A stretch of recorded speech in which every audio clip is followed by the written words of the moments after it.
It's weird that we've gotten 2 different movies about table tennis in the last 20 years, right?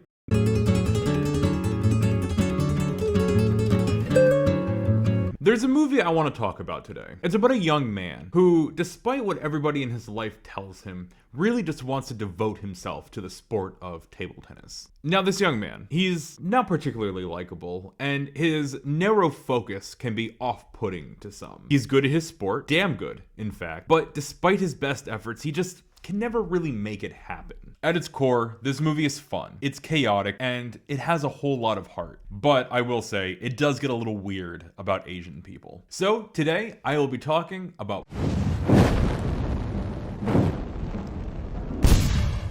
There's no way I'm the first person to make that comparison, right? Do people even remember this movie enough to get that joke? Okie dokie, artichoke. Anyway, here's...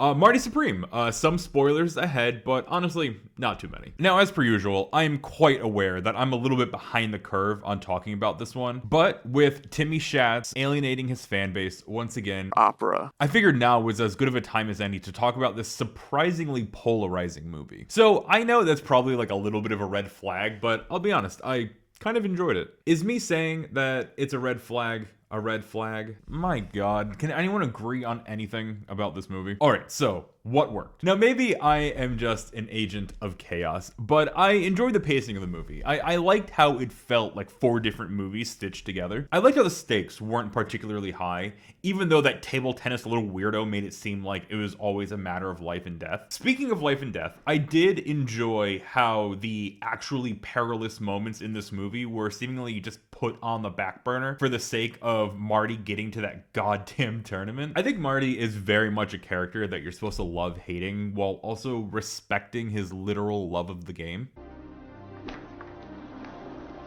But that's just the thing. He's a bad, selfish, unpleasant person, but I can still enjoy the movie with him being all of those things. Like, so much of the discourse I've seen around this movie has either been, no, you're not supposed to hate him, you're supposed to admire him and how driven he is. Or, you couldn't possibly like this movie, this guy sucks.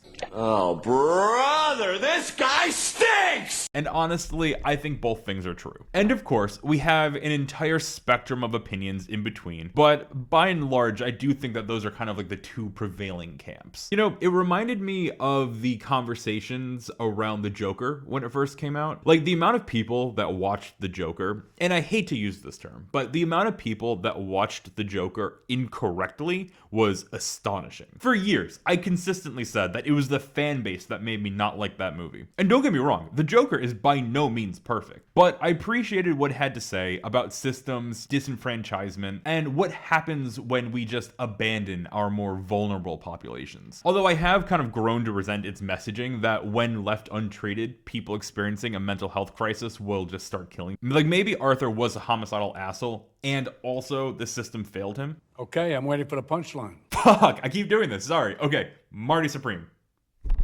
Now, the term media literacy gets thrown around a lot when discussing this movie. And I'll be honest, I actually don't think that's what's at play here. At least, not entirely. I think that we're in a pretty consistent state of no nuance November, and there are also a lot of people out there, particularly young people, who are just so desperate for human connection that they just kind of imprint on the first character that they find even somewhat relatable. Yeah, we made eye contact. And I don't really think that the media circus surrounding this movie helped with that either. Timmy Schatz like went out of his way to make it pretty much impossible to divorce himself from the character.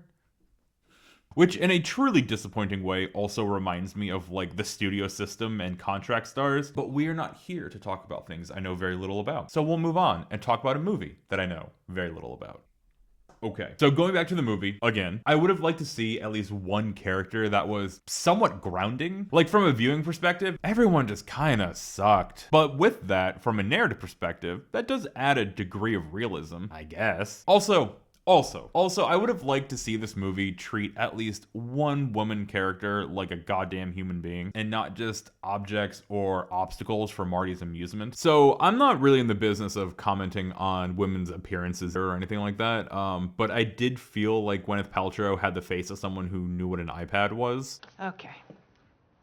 Right, so I think we're in the bad now. I talked about the good, now I think we're in the bad. Not a single human being in this movie had an era or region accurate accent, at least as far as I know. I know very little. Little? Okay. I know very little. I was expecting Timothy Chalamet to start calling me Unc. I'm sorry. If you've made it this long, you formally have my permission to turn the video off now. Give me a thumbs down, unsubscribe, and delete your comment. That was bad. I am sorry. Okay.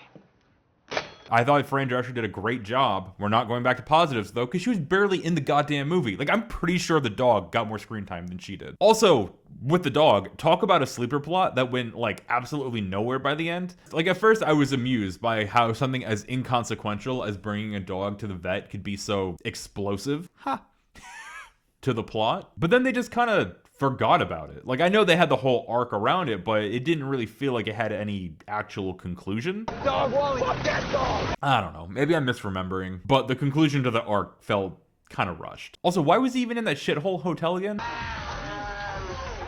You know what it reminded me of? How in The Great Gatsby, they're all having that argument in Tom and Daisy's house, but then they decide to put it on hold and just have the argument at a hotel and also do like the weirdest fucking car shuffle. Like, there's carpooling, and then there's asking the guy who's fucking your wife to drive your car. Anyway, I would feel inclined to say that Marty Supreme bit off more than it could chew, and maybe it did, but I think that ultimately just adds to its charm. So if you saw it, comment what you thought. If you thought me liking it was a red flag, then keep that to yourself. I'm sensitive. So yeah, Marty Supreme. Like most other Oscar contenders, I suspect this movie will be forgotten about in 3 to 5 years. But seriously, how hard is it to get an accent coach?